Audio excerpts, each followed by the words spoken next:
Halo semuanya, pada video kali ini saya akan melakukan demo terhadap sistem menilai variabel valence dan arousal yang sudah saya deploy menggunakan Streamlit. Jadi di sistem ini nantinya akan ada 4 fitur utama. Yang pertama adalah model overview, yang kedua adalah affective distribution, yang ketiga adalah inference interface, dan yang terakhir adalah pattern explorer. Mungkin saya akan bahas dari yang model overview terlebih dahulu. Di fitur ini akan disajikan pengertian dari self-assessment mannequin atau guideline yang digunakan untuk melakukan anotasi terhadap dataset. Kemudian disajikan juga pengertian untuk setiap kuadran dari nilai valence dan arousal, dan disajikan juga terkait dengan dataset yang digunakan, yaitu sumbernya dari siapa dan juga berapa jumlah anotator yang digunakan, dan disajikan juga secara singkat terkait dengan arsitektur dari model yang digunakan.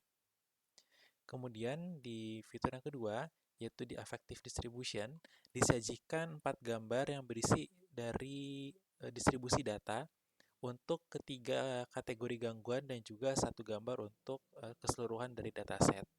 Di bawahnya disajikan juga interpretasi dari gambar tersebut, di mana kalau di sini dilihat bahwa polanya mirip, yaitu di kuadran negatif atau di kuadran sebelah kiri, namun depression memiliki intensitas yang lebih banyak di kuadran 3, berbeda dengan anxiety di kuadran 2 dan juga kuadran 3. Kemudian di fitur ketiga yaitu adalah inference interface, di mana user dapat memasukkan keluhan dalam berupa kalimat. Mungkin di sini saya akan coba masukkan, saya merasa sangat sedih hari ini. Nantinya user dapat menekan tombol predict and explain untuk melihat hasil prediksinya. Model nanti akan menghasilkan dua nilai, yaitu nilai valence dan arousal, dan juga disajikan sharp untuk melihat token atau kata mana yang paling berpengaruh dalam memberikan nilai. Seperti yang bisa dilihat, di sini dapatkan skor valence-nya adalah minus 0,79, yang artinya valence negatif, yang merupakan artinya emosi negatif, dan juga arousal score minus 0,67, yang artinya nilai arousalnya rendah. Di sini juga dilihat kuadrannya masuk ke kuadran 3, dengan contoh emosi yang paling sering muncul adalah apa di kuadran tersebut. Kemudian di sini juga disajikan sharp. Pertama ada bagaimana cara membacanya, dan kemudian di bawahnya adalah gambar untuk sharp untuk nilai valence dan arousal. Bisa dilihat di sebelah kiri, di sini dilihat kalau kata sedih memberikan skor valence yang paling besar. Yang artinya, kata sedih ini mempengaruhi nilai valence ke arah negatif, yang artinya emosinya semakin negatif. Berbeda kalau di arousal, walaupun kurang lebih sama, cuman ada satu token yang bisa di-highlight, yaitu kata sangat.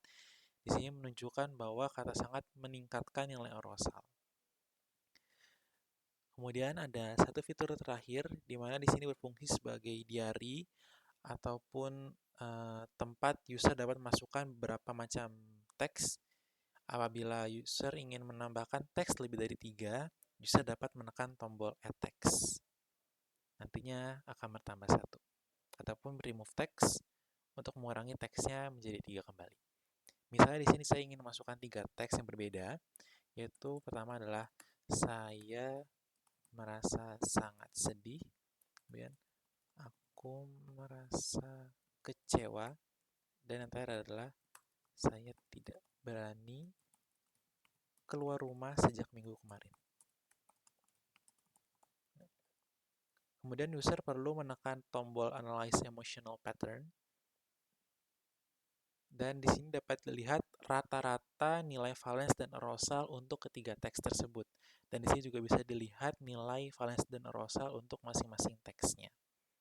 Kemudian dilakukan affective pattern similarity, dan didapatkan kurang lebih sekian, yaitu depression adalah 95%, ADHD 89%, dan anxiety 85%. Selain ini juga disajikan dalam bentuk kuadran Cartesius dan juga radar chart. Dan untuk bagian interpretasi dari hasil similarity dan juga dua diagram ini bisa dilihat di bagian bawah. Di sini disajikan bahwa paling mirip atau paling besar persentasenya adalah dengan depression, yaitu sekitar 95%. Dan dari kuadran tersebut, di sini didapatkan user berada di kuadran 3, yang artinya low valence dan low arousal, yang emosinya kurang lebih mirip dengan sadness, boredom, fatigue, dan juga low mood.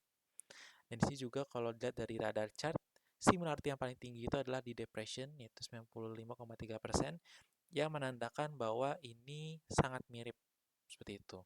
Sehingga nantinya karena kemiripan yang tinggi, maka sistem akan memberikan sugesti untuk menyarankan kepada user untuk berkonsultasi dengan profesional atau psikolog.